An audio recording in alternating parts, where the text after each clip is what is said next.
And I couldn't agree more with Osama on everything he said and how he contextualized this conflict so far.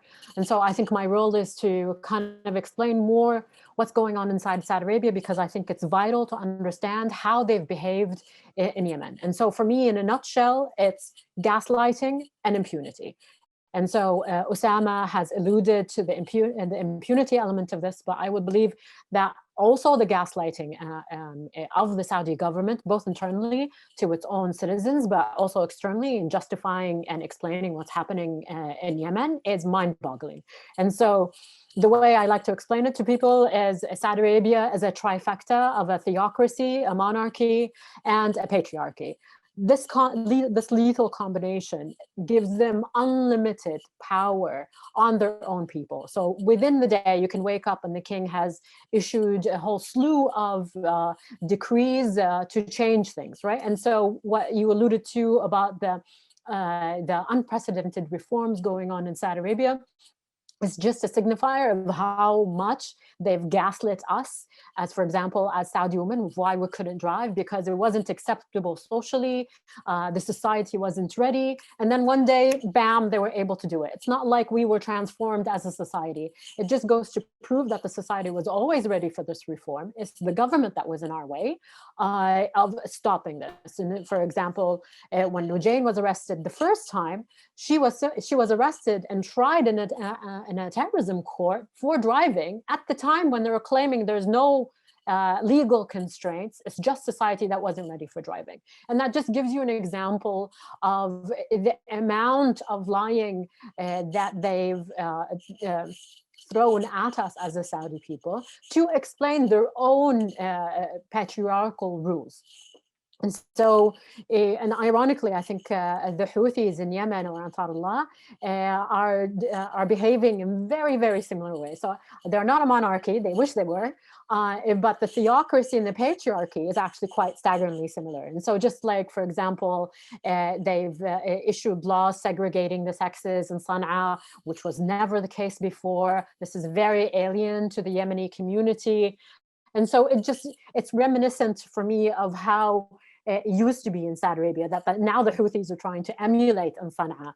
I don't know how far they'll get away with it, but because they're a militia, unfortunately, they are using the same kind of powers against their people as the Saudis are doing against their people, right?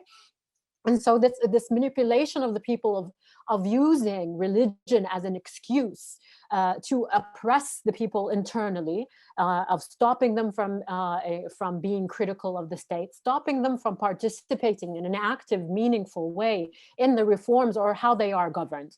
And so if I go back to what's going on in Saudi Arabia right now, it is unbelievable the amount of rhetoric that is put out by the Saudi government about these so-called reforms, right? And so Vision 2030 is the best example of, I don't know if anybody has read Naomi Klein's book, Shock Doctrine. It's a great example of extreme capitalism, of putting so much on society and changing so much of the structural stuff from an economic perspective, extreme economic view, that the society just is unable to react or to reject, right? And so if you read the Vision 2030, there are alleged economic and social reforms in it with no political reforms, no means of actually having meaningful interaction with the government, which is not by omission, by mistake. This is deliberate.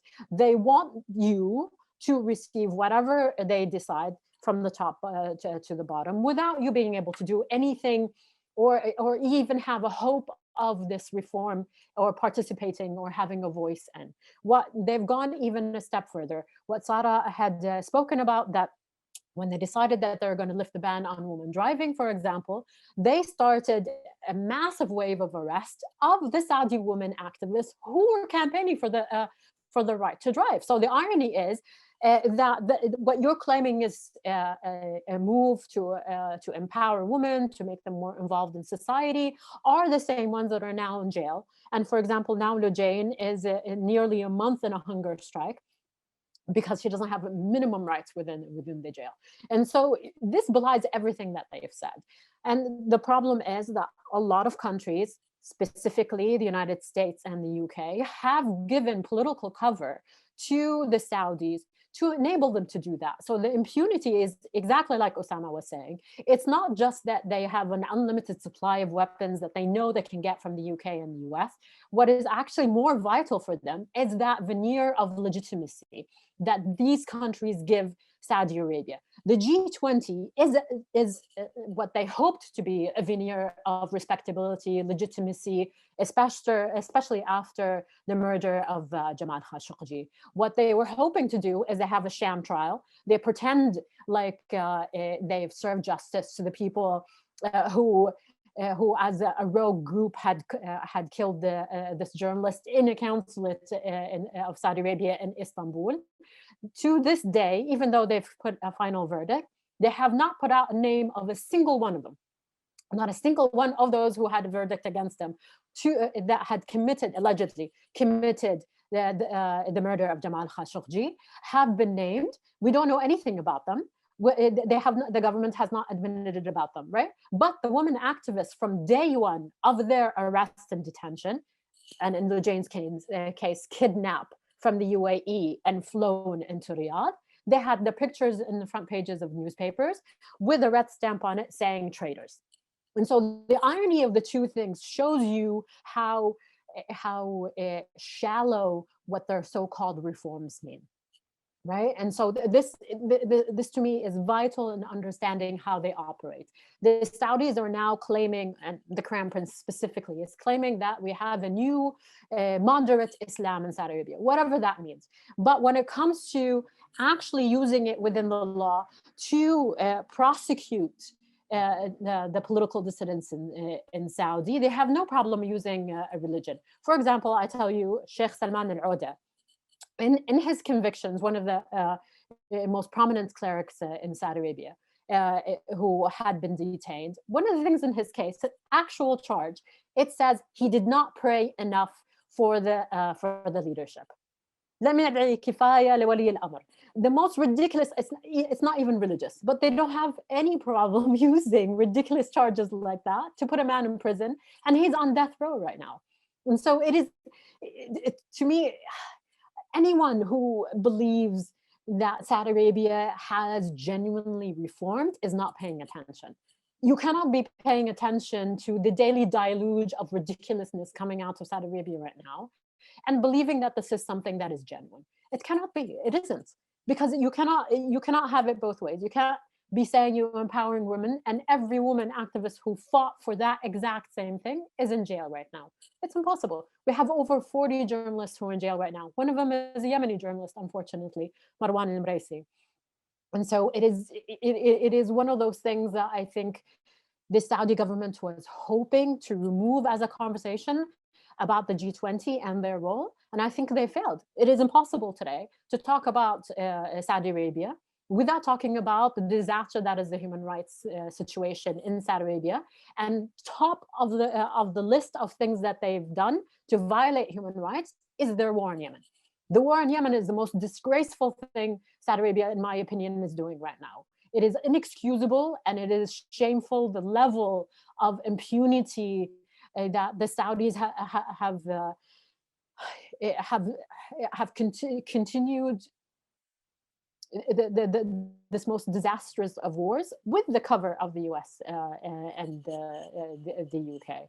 And so even their treatment of Yemenis inside Saudi Arabia is despicable. They changed the visa conditions so then it's harder for Yemenis to stay inside Saudi Arabia.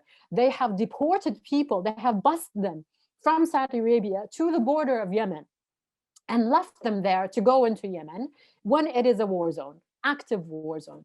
And so they've done numerous things. This whole, going back to the concept of gaslighting, the Saudi media love talking about the King Salman Foundation and the money. They're spending so much money in charities for the Yemeni people. And so as Americans used to say in the Vietnam War, we destroyed the village to save it. This is exactly what the Saudis are doing to Yemen. They're killing them on one hand, and then they're claiming that they're giving them this unprecedented amount of aid in the other one. Have I talked too much?